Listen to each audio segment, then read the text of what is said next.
Large hood scoop, check. Wide aggressive body, check. And then of course a huge rear wing on the back, check. Yep, what you're looking at is a 2012 Impreza WRX STi.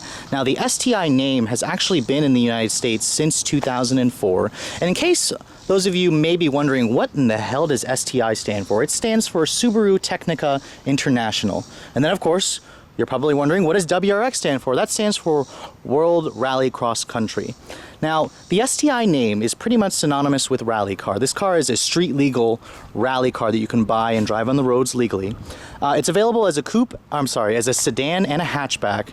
And this particular one that you're looking at is a 2012. It marks the second generation, and it's actually been on the market since 2008. Subaru is getting ready to replace this car.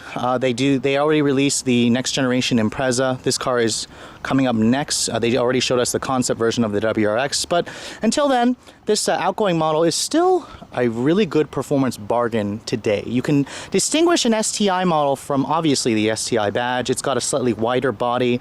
It's available in two trims. This one is the base model. You can distinguish it as a base model because it has no sunroof. It has those standard 18-inch wheels, which I actually like them a lot.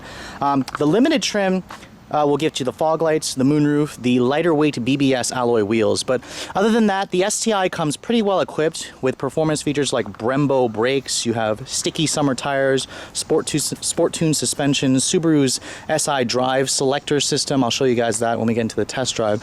And overall, this car is quite an ostentatious car. It's very in your face. It definitely screams for attention with that huge wing, that quad exhaust. And you know, to some people, they may be looking for that. But in terms of this car's competitors, it really has one main competitor, the Mitsubishi Lancer Evolution. And then of course there's the Volkswagen Golf R, for those of you who want a little bit more refinement with their speed. But the Evo and the STi, they are the direct rivals. They're the ones that are constantly compared to each other. So let's take a look and see how this current model stacks up today. Now, looking at the interior of the STi, it's basically just an Impreza interior. There's really nothing that special in this interior, aside from the fact that you get some red stitching, you have a STi badge in the steering wheel, you have a 6-speed manual. Now, stepping inside, it's pretty easy step-in height just because this is an Impreza. You can see here, it comes only with a 6-speed manual. Don't even think about asking for an automatic. That's basically one of the main differences between the WRX and the STi. The WRX still has a 5-speed manual, while this has a 6-speed. Here's the key for the vehicle. Don't expect to find push-button start or smart key. This is an Impreza WRX STi. It's a pretty basic car in terms of features. You can see pretty good-looking red-colored gauges. They do a nice sweep. And then, of course, the engine has a very traditional turbocharged, old-school noise when you start it up. It sounds very deep and throaty. It doesn't sound very techy like maybe the Ford's 2-liter EcoBoost. Now, when you shut the door, the window is actually automatic up-down for the driver only. I'm surprised they actually even gave you automatic up-down, because the rest of this interior is pretty disappointing. The WRX STi is not a cheap car. This car starts at about $35,000 for this base model, and the interior here is pretty old school Impreza. You have hard touch materials on the dashboard. You have this faux silver painted plastic hard touch as well over there. It's all hard touch even on the door panels right here where your elbows may rest, but at least they put leather stitching and soft padding here where your elbows are going to rest on the armrest. Now, the steering wheel of the STi is a pretty nice steering wheel. It's very heavy. This is not those electric power steerings. This is a hydraulic power steering. It's got nice red stitching, a nice bolstering extension. It feels good in your hands. It's got steering wheel audio controls. Bluetooth, surprisingly, is standard. That became standard on every Impreza for 2011. And you can see here in terms of the radio, that's it. I know, right? This is a really puny, cheap, old-looking radio head unit. If you get the navigation system with the limited package, you get not really a great navigation system either. It is a touchscreen, but Subaru is not really known for their great sound systems or their excellent navigation systems. This car is known for its performance. Now, look in the glove compartment. It's a pretty big size. It's not lined with felt, but it is damped. And then looking at the center console here, you have your Subaru SI drive selector. There's basically 3 modes. There's the sport mode, which is kind of like the sport. There's the intelligent mode. When you push here, that's kind of like comfort almost. And then there's sport sharp. That's the most aggressive setting in terms of the throttle, the ride, the steering. That's the setting which I'll show you guys how to drive, or how this car drives in mostly. You also have controllable center diff here, which you can increase the firmness or the the quickness, I guess. And then there's also an automatic mode. I'll probably just leave it in automatic mode and see how the car feels. The 6-speed manual shifter in this car is a decent 6-speed. It's got really short throws. Actually, I like the short throws. It has a nice clunkiness when you go into the gear. The clutch is on the heavier side, but overall this is a much better shifter than the 5-speed manual that I've seen in the WRX. Now, you do get cup holders here. Surprisingly, you do get heated seats with these cloth upholstered Alcantara. They're kind of like half suede, half Alcantara, half leather. They're pretty comfortable. There's no adjustable headrest, but the seats themselves, they're pretty just straightforward. There's nothing really luxury or special about them. You do get a center console here with your USB and your auxiliary ports. And then, of course, the lid itself is leather stitched. It doesn't adjust or anything like that. Overall, the interior of this car is not what you would buy it for. It basically just gets the job done, but for $35,000, keep in mind you can get a Golf R and it has almost like an Audi-like interior. Looking at the back seat of the Impreza, it's also not the best place that you want to spend time in. It's a pretty cramped back seat, but I guess for mostly taller people. I'm only 5'7", and surprisingly for myself, I actually don't think it's that bad. There's really good foot space underneath here. This is where I would have the seat to drive, as I'm kind of a shorty. You do have cup holders back here, surprisingly, although they're really cheap. And then you have the same suede Alcantara leather seats here. Surprisingly, they also give you an armrest here, but no cup holders. Their cup holders are down here. The door panels, they're all hard touch plastic from the front seats, although it is leather stitched right there at least.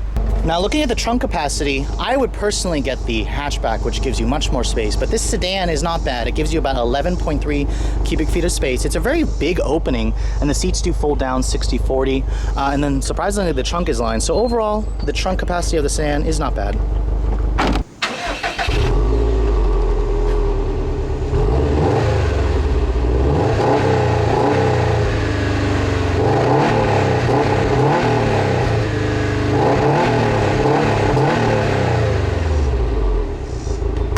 So what's going on under this hood and what's feeding that huge hood scoop?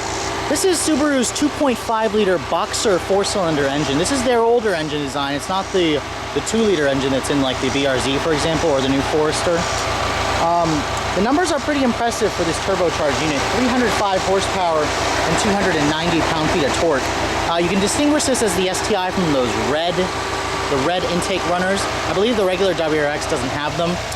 The regular WRX, by the way, is rated at 265 horsepower, so this gives you 40 more horses. It runs on premium gas, of course. If you care about the gas mileage, it's rated at 1723, and it routes through all-wheel drive through a 6-speed manual.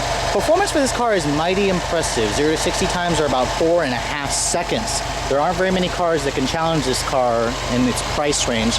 Let's take a look at how it all runs together. So I'll be honest, this is my first time driving a WRX STi, so this will basically be my unfiltered first drive experience, so bear with me while I get used to this car.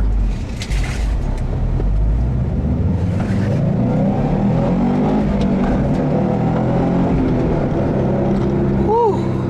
And basically everything I've read about this car is it's fast as hell when you get on the throttle, and it's quite a handful. This car will literally surprise anyone who drives it for the first time.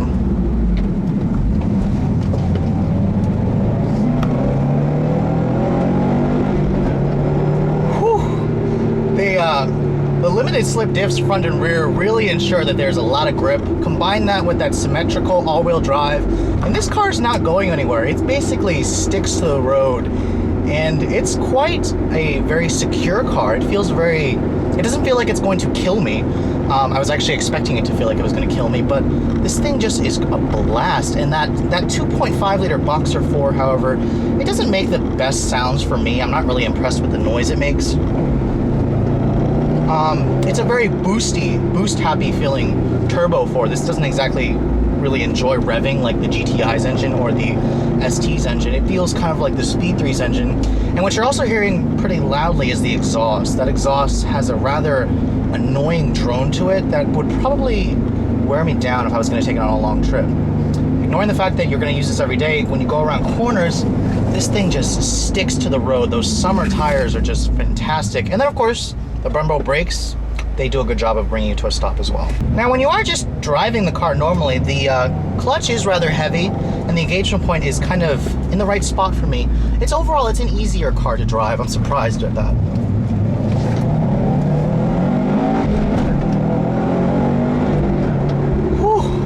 Wow, this car definitely feels like a 4.5 second car. This thing is fast, and it'll most definitely put a smile on even the most serious car enthusiast's face. Now, when you're just driving the car normally and you're not vlogging on it, it has a pretty stiff ride, and you kind of expect that with 18-inch tires, a sport tuned suspension. Let's try putting it in intelligent mode here and see what that does. Honestly, it feels pretty much the same to me. I'm assuming when I get on the gas here, it kind of just maybe gets a little bit softer. Honestly, I probably wouldn't notice it. This car just feels pretty frantic regardless of that. But when you put it into Sports Sharp, I'm immediately noticing the steering in this car is just incredibly direct. The car just changes directions with authority. It has really good feel as well. And you can hear there's a lot of tire noise in here. That's from the summer performance tires. There's also not much sound deadening material. This car is very lightweight, and Subaru didn't bother to include the sound deadening material in here. Whew. The shifter in this car actually is not bad. I like the short throws, and it doesn't mind being rushed when you're in a hurry.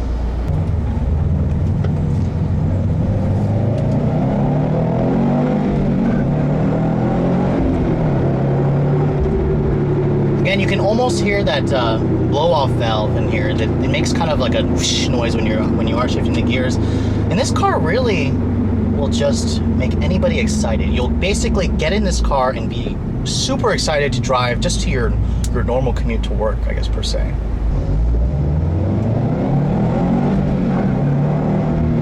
And because this car is all-wheel drive, you don't need to worry about torque steer. That's the one thing about this car that will basically make anybody who drives a GTI smile, is the steering wheel is not going to fight you, or not even the GTI, the Mazda Speed 3. The steering wheel is not going to fight you when you are hard on that throttle. So that brings me to my final recommendations for this car. In terms of the sport compact class, this car is above it. It basically is a $35,000 rally car, and it competes with the Evo, the Golf R. You could compare it to a Mustang GT or a 135i. In terms of the performance for dollar ratio, I think it's fantastic. I mean, for $35,000, you get a 305 horsepower engine, 0 to 60 in 4.5 seconds, and basically all the performance you could ever need in your daily driver.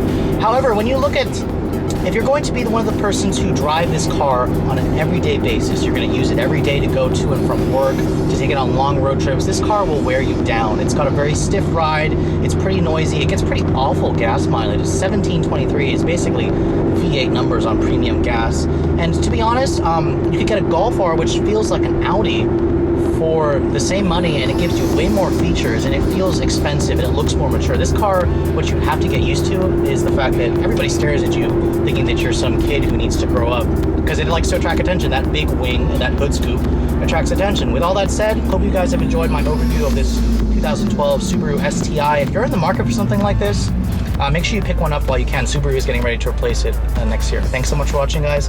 I'll catch you all later.